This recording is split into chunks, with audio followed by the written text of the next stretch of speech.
Welcome to the Wall Street Journal's Small Business Report. I'm Gordon Deal. Today's stories include how to make an effective ad, 6 traits of a successful entrepreneur, and how some restaurants distinguish their pizza. We'll begin with this: how to make a good ad for a small business. Here's the Wall Street Journal's Joe Connolly. The biggest mistake you can make in creating a local ad for a business is in trying to make it look like an ad by some big ad agency. The art of local ads is to look local. Show local landmarks to stress you're nearby. You may get more plays of an ad by buying 15-second ads too, not 30-second ads. The goal, either way, is just to get people to remember your name and maybe your location. If you get those 2 points across, it's a successful ad. Keep the ad extremely simple, to 1 point. The whole goal is to resonate with the target audience. So, for instance, a golf shop's only message was not even "we sell golf clubs," it was "we buy golf clubs." Humor Works, a rap song about a local furniture store, went viral. And Legal Seafood didn't go deeply into the aspects of nutrition for their ad. They just found footage of people doing stupid things and said fish is brain food. See what happens if you don't eat fish?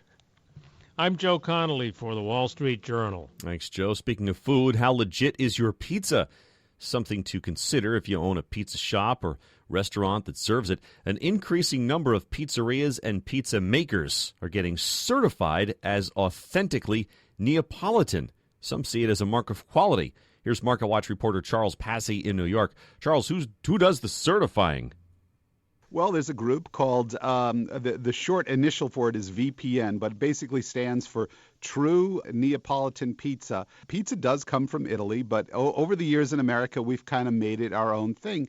And there's this group that started in Italy, which is trying to preserve a very particular style of pizza, the Neapolitan way. It's a very thin pie, very lightly topped. It's sort of the classic pie on which American pizza was really modeled after. And they're trying to basically make it a formal thing. And now they're getting a good number of pizzerias in America to get the certification so that they can say, hey, we're the real deal. Wow. So how is it certified? You hang something in your window or stamp your pizza box? How does that work? It's not a cheap or an easy process. We're talking about buying at least $20,000 worth of specialty equipment, including a wood-burning oven. That's very key to how this pizza is made, including a specialty type of mixer. Then on top of that, you have to buy certain essentially approved ingredients. There's a certain type of flour that's used. There are certain types of tomatoes. Most of these ingredients are from Italy. They say you can substitute American ones if they meet the very high standards they set.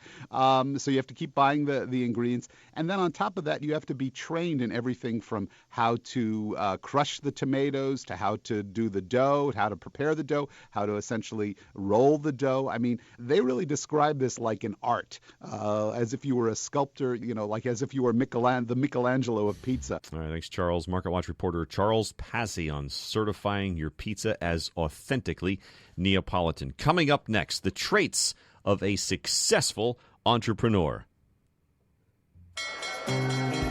You just watched the market close in Shanghai. New York doesn't open for a couple of hours, so there's time to fit in a session at the gym, squeeze in a haircut, go hit a few balls at the driving range, shoot off some emails, and maybe even breakfast across town. And you'll still be the first one in the office. You're always ready to go the extra mile. Fortunately, so is your Cadillac. With Cadillac Certified Service, our experts make sure your Cadillac is as ready to go as you are. Get AC Delco Professional Durastop brake pads installed for only $99.95 or less per axle. Includes rotor inspection, retail customers only, turning or replacing rotors, all other services, and tax extra. Visit CadillacCertifiedService.com for details, other great offers, and to find your closest Cadillac dealer.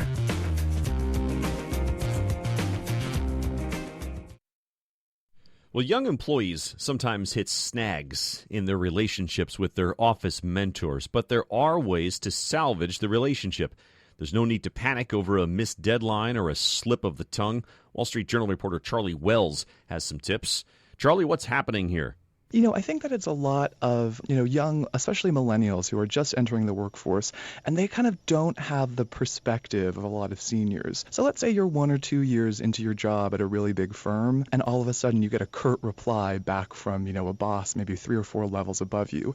That boss is probably not taking whatever you said in the email personally and spitting it back to you in a curt way. They're probably just incredibly busy. So realizing that, you need to continue to engage with people. If you're a young employee and someone doesn't respond to your email right away, it's okay to follow up. I actually spoke with a young woman who met one of her mentors at a large bank in New York, and she actually fell out of touch with him for about 2 years. She landed a job at another firm and was a little bit nervous emailing her former superior, but she sent him a message, he got it, and the next day they were at a restaurant talking about business. And this mentor actually said that he was really touched that someone that he had known, 2 years ago, maybe, they were not in touch for a long time, but the fact that she got back in touch with him made him feel like he'd made deep roots, that he'd kind of, sponsored and mentored someone who remembered him. So these sort of small things, these faux pas that you think your bosses are not going to like, sometimes you maybe just need to dive back in and re-engage. Interesting, because that's a good networking move she made as well. That said, there are some telltale mentoring mistakes that young people do make. I was talking to a career advisor and researching for this article, and he basically said this to me.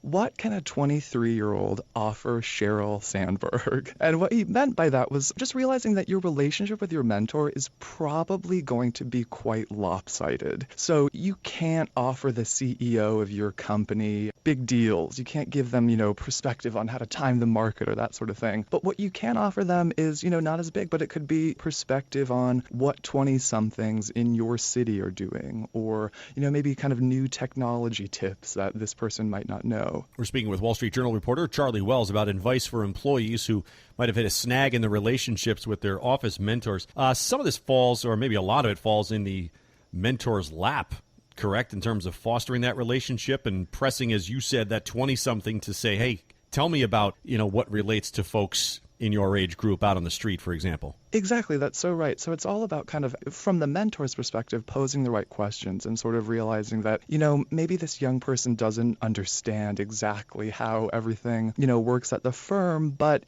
giving the young employee a little bit of leeway and realizing that, hey, there's something that you also could get out of this. Thanks, Charlie. Wall Street Journal reporter Charlie Wells. And finally, what makes for a successful entrepreneur?